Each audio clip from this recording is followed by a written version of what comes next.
the Trump administration is a lot of things, but one thing it certainly is a white nationalist project.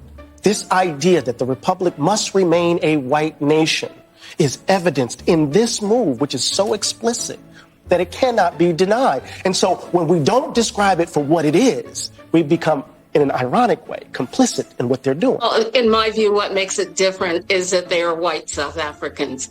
The president, in my view, has not hidden his racism behind a bushel. It's not alleged discrimination that these people are facing in South Africa. I mean, the law there absolutely allows their property to be confiscated. They are subject to racial discrimination. Some have been subject to violence. I mean, we're talking about 50-something people, and the people who seem to be angriest about this today had no problem with 20 million coming here. Some of the worst people in the world coming here, including gang members and so on and so forth. So I don't have a lot of sympathy for the folks who are outraged today after what happened to this country over the last several years, over 50-something people who are clearly being discriminated against in South Africa. And they reformed their constitution under the great leader of Nelson Mandela, and that allowed for a racial reconciliation, one that this country has yet to do. The people who are native to that land deserve their rightful land back. That is not what the Afrikaners actually want to have happen, which are the white Africans, and so who are not originally from Africa, who colonized South Africa also. And so that is what they are saying is discrimination. So if the Afrikaners don't actually like the land, they can leave that country. They are. They're leaving to come here. No.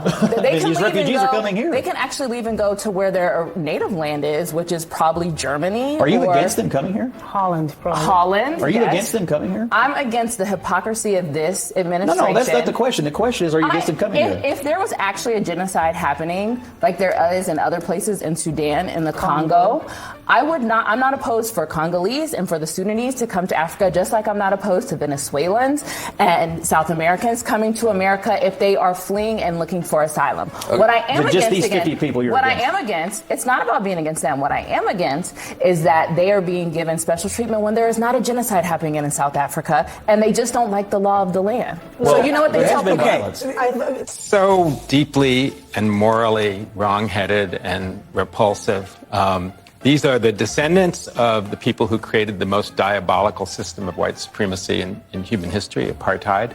They're not directly responsible for it. The Afrikaners have become the darling of these right-wing white supremacist movements around the world, that it's like the lost cause for them. It's like the old Confederacy. They're held up as these white Christians who are being dispossessed of their land. It's like this is a modern replacement theory. For these folks who have never had anything happen to them, you now go and find other racists who have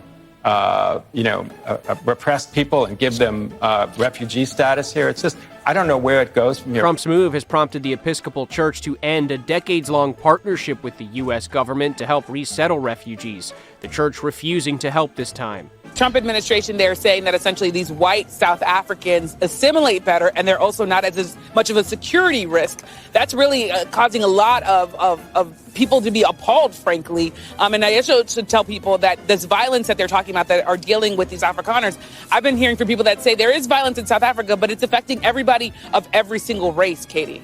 So we're bringing in white Afrikaners who we don't know if they're criminal. We don't know this, what they went through in the legal process in South Africa.